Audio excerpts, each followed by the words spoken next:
This is a report that is expected to come out later today by the EPA. The story begins this way. The Environmental Protection Agency has concluded that it must adopt a new standard for the amount of naturally occurring arsenic allowed in the nation's drinking water that is at least as tough as the one proposed. We're breaking away from this morning's Washington Journal to take you live to Sarasota, Florida for comments from President Bush. Ladies and gentlemen, this is a difficult moment for America. I unfortunately will be going back to Washington after my remarks. Secretary Rod Page and Lieutenant Governor will take the podium and discuss education. I do want to thank the folks here at Booker Elementary School for their hospitality. Today we've had a national tragedy. Two airplanes have crashed into the World Trade Center in an apparent terrorist attack on our country. I have spoken to the Vice President, to the Governor of New York, to the Director of the FBI, and have ordered that the full resources of the federal government go to help the victims and their families, and to conduct a full-scale investigation to hunt down and to find those folks who committed this act. Terrorism against our nation will not stand. And now, if you join me in a moment of silence.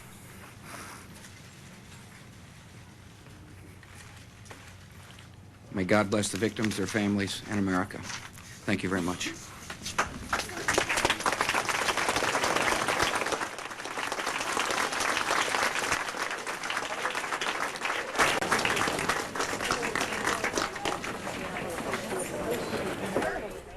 President Bush in Sarasota, Florida, part of a two-day trip to Florida, but as you can see, and that is CNN reporter just coming on the screen, we want to thank Fox News for allowing us to provide that live coverage. That was the president commenting on the World Trade Center crash, two crashes, one that happened at about 10 minutes before 9 o'clock, and the other, as many of you may have seen live on national television, at about 9 o'clock. We are following the story like all of you. We want to open up our phone lines to get your reaction to these two plane crashes inside the World Trade Center. From what we understand by the Associated Press, no indication on injuries or fatalities. The two explosions took place about 18 minutes apart. And according to the Associated Press, Washington officials say that the FBI investigating reports of a plane hijacking shortly before the crashes. Again, no immediate word on the injuries or fatalities. One that happened at about 10 minutes to 9 and the other just past 9 o'clock Eastern Time in New York City. The president had scheduled to spend most of the morning in Florida, coming back to Washington this afternoon at about 1 o'clock this afternoon. Also on the president's schedule was a picnic for members of Congress on the South Lawn. No indication as to whether or not that will continue tonight here in the White House. President Bush flying back to Washington, and Vice President Dick Cheney also coming back to Washington to look into the believed to be terrorism attack against the World Trade Center in New York City. Our phone lines are open. Give us a call and your comments on this. Greensboro, North Carolina. You're on C-SPAN. Go ahead. Hi. Well, I'm originally from New York, and I'm laying over. I'm a flight attendant with an airline, and I'm laying over here in North Carolina. And I turn on the TV, and the first thing I see is this. I mean, it's so shocking and appalling how we allow terrorists to just attack our nation. You know, I'm really, really shocked, and I can't believe. I can't. Thank you, caller. This is what the Associated Press is reporting from a CNN vice president who said, quote, "The plane was coming in low and it looked like it hit a slight angle.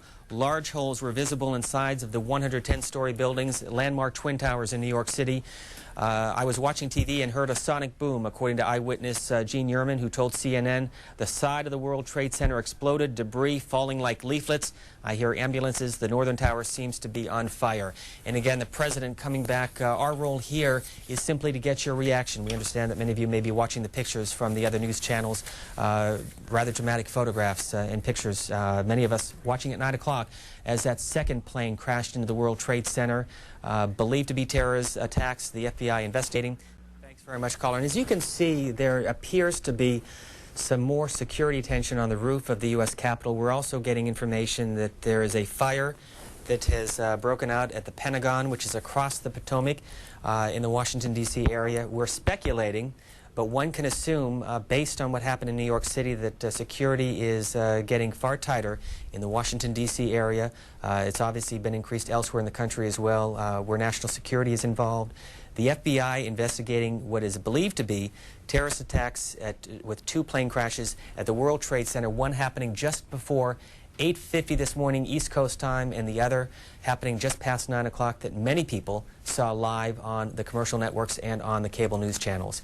We're getting your reaction. That's our role here, to find out what you think about what's been happening this morning, what it means for the United States. As we said earlier, President Bush coming back from a trip in Sarasota, Florida, coming back early because of what happened. San Diego, good morning.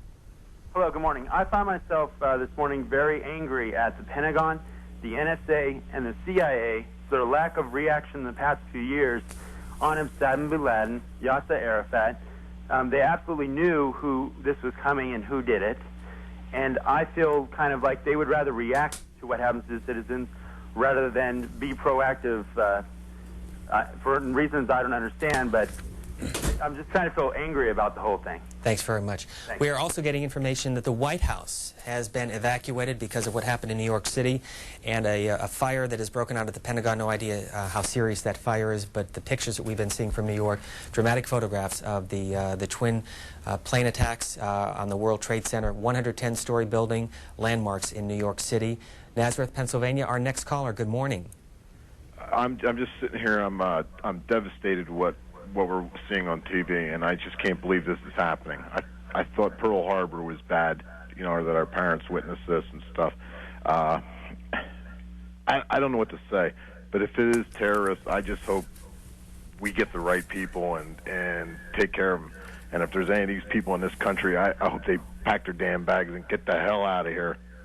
Thank you. And as I can see, and I don't know if our camera can move over, but you may be seeing it from the other news channels as well, that the Pentagon is on fire. You can see some of the smoke coming from behind me, and the Pentagon, of course, is directly across the Potomac in Northern Virginia. I'll show you some of the, move the camera around, you can see some of the people who are leaving the U.S. Capitol, whether they're reporters and others. Also, one could expect that the World Trade Center has collapsed. One of the buildings of the World Trade Center has collapsed as a result of what has happened. And we'll get a call from North Carolina. Good morning. Good morning. On a sad morning, thanks for taking the call. If it's not obvious to the rest of the country, there are those of us in this country who didn't buy into the fact that the Cold War is over, who didn't buy into the fact that this new world order was somehow going to bring us all sweet dreams and we're all going to be drinking free Bubble Up. We have enemies coming down our chimneys in this country. We have they are a lot of times sponsored by larger countries like China. So what do we do to prevent this?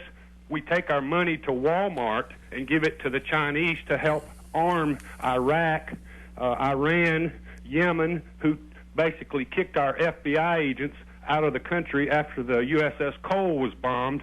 And the rest of the country needs to call the representatives and let's start being Americans first, look at national independence, and start putting up some tougher stances across the board. One of our big problems in this country is we empower the Middle Eastern Arabs with our oil money. Thanks very much for the call. We're also now getting word that there is a fire at the State Department. Let's read what the Associated Press is saying, that major government institutions, including the Treasury and the State Department, have been evacuated. Paul Begala, a familiar figure, a Democratic consultant, used to work for President Bill Clinton, said that he witnessed an explosion near the Pentagon. It was a huge fireball, a huge orange fireball, Paul Begala said in an interview on his cell phone. He and another witness told him that a helicopter exploded and that the tail of that, let me read that. He said another witness told him a helicopter exploded. AP reporter David Winslow also saw the crash. He said, I saw the tail of a large airliner. It plowed right into the Pentagon. The Sears Tower in Chicago has also been evacuated, and so what we're seeing this morning, some pretty dramatic developments, and we know that you're seeing a lot of the pictures from the other news channels, and you're seeing some of the pictures here in Washington of what the explosion looks like at the Pentagon, which is just a couple of miles away from the U.S. Capitol. Security very tight here in Washington.